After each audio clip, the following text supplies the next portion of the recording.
Hello, good morning. আজকে আমার recipe হলো ডাঁটা শাক। ডাঁটা শাকটাকে আমি ধুয়ে পরিষ্কার করে নিয়েছি। এখন আমি এটা খুব ভালো করে ধুয়ে পরিষ্কার করে নিয়েছি। আমি এটা ডাঁটা শাকটাকে বেটে বানাবো। হেভি টেস্টি, একদম কচু শাকের মতো লাগবে খেতে, সম্পূর্ণ নিরামিষ হবে। তো ডাঁটা শাকটাকে আমি ধুয়ে পরিষ্কার করে নিয়েছি। এখন আমি ডাঁটা শাকটাকে সেদ্ধ করে নিব। সেদ্ধ করে নিয়েছি, সেদ্ধ করে আমি জল ঝরিয়ে রেখে দিয়েছি। এখানে জল ঝরিয়ে ঠান্ডা করে রেখেছি। এখন আমি মিক্সিং জার নিয়েছি। মিক্সিং জারের মধ্যে ডাঁটা শাকগুলোকে পেস্ট করে নেব।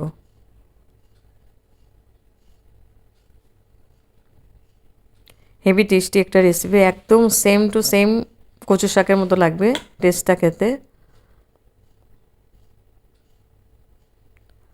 তো মিক্সিং জারে নিয়েছে, এখন পেস্ট করে নিয়েছে।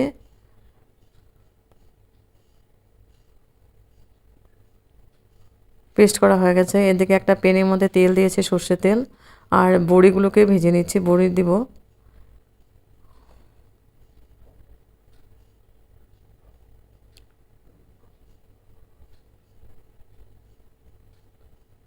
তো বড়িটা ভাজা হয়ে গেছে, বড়িটাকে আমি উঠিয়ে নিচ্ছি। আর কচু শাকটাও আমি পেস্ট করে নিয়েছি। এখানে নিয়েছি আমি মটর চানা চানা মানে ভিজিয়ে রেখেছিলাম, কাবলি চানা, ওটা দিয়ে দেবো কচু শাকের মতো। এখানে হলদি পাউডার নিয়েছি, জিরে পাউডার, নুন, আর দিয়েছি গোটা জিরে ফোড়নের জন্য কাঁচা লঙ্কা। এ দিয়ে রান্নাটা করব। এখন আমার পেন বসিয়ে দিয়েছে, পেনের মধ্যে দিয়েছে সর্ষের তেল, আর ফোড়ন দিব আমি সাদা জিরে। জিরেটাকে আমি লাল করে ভেজে নেব।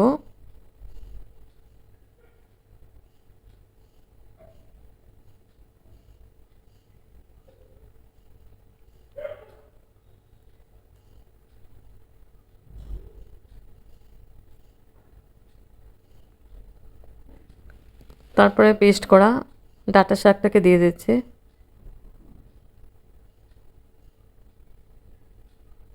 তেলের মধ্যে আস্তে করে ছেড়ে দিলাম। তারপরে এখন খুব ভালো করে নাড়াচাড়া করে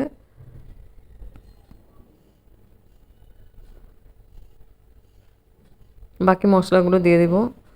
তো নাড়াচাড়া করে দিয়েছে। এখন আমি মটরশুঁটি সেগুলো দিয়ে দিচ্ছে, কাবলি চানা।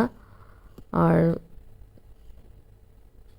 এটা রাত্রে ভিজিয়ে রেখেছিলাম, তারপর সিদ্ধ করে এটা দিয়েছে। দিয়ে এখন ভালো করে আবার মিক্স করে দিব।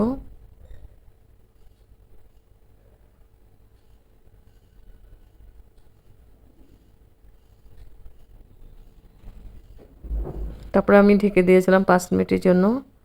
এবার 5 মিনিট পরে এসে আবার নাড়াচাড়া করে দেব।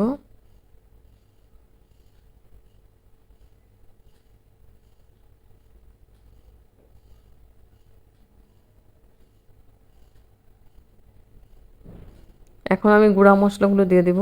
আর দিয়েছি 2টা তেজপাতা,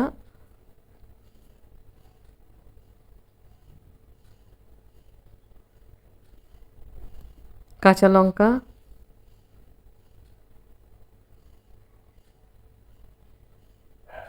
জিরে পাউডার,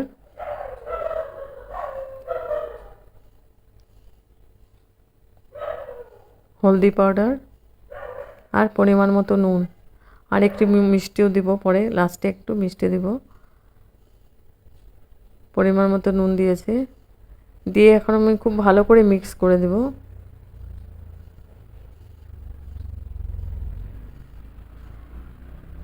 আর রান্নাটা একদম ঝটপট হয়ে যায়, কারণ ডাঁটা শাকটাকে আমি সিদ্ধ করে নিয়েছি, তারপর আমি পেস্ট করে নিয়েছি। তো এখন রান্নাটা ফটাফট হয়ে যাবে। খুব ভালো করে আমি মিক্স করে দিচ্ছি মশলাগুলো।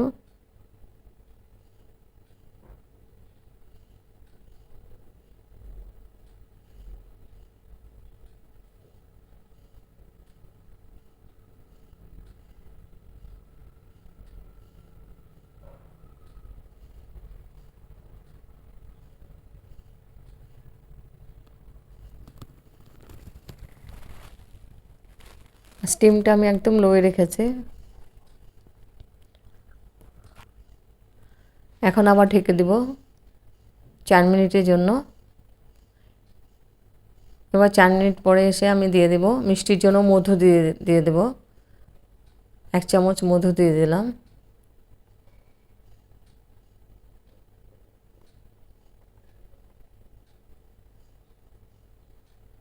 মধুটা জমে গেছে, তো মধুটা দিয়ে আমি খুব ভালো করে আবার মিক্স করে দিব।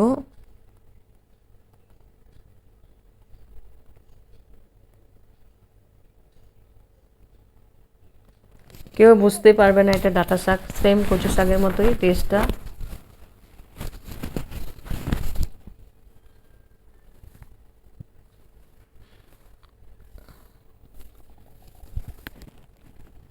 আর এই কচু শাকটা দিয়ে গরম গরম ভাত, গন্ধরাজ লেবু দিয়ে হেভি টেস্টি লাগে খেতে।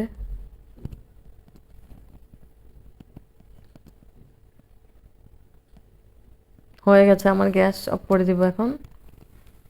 গ্যাস অফ করে স্ট্যান্ডিং টাইম 5 মিনিটের জন্য আমি ঢেকে রাখবো।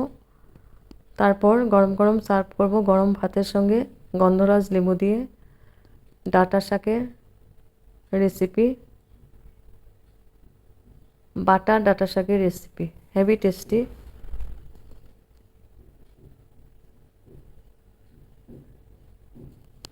একদম নতুনত্ব একটা খাওয়া।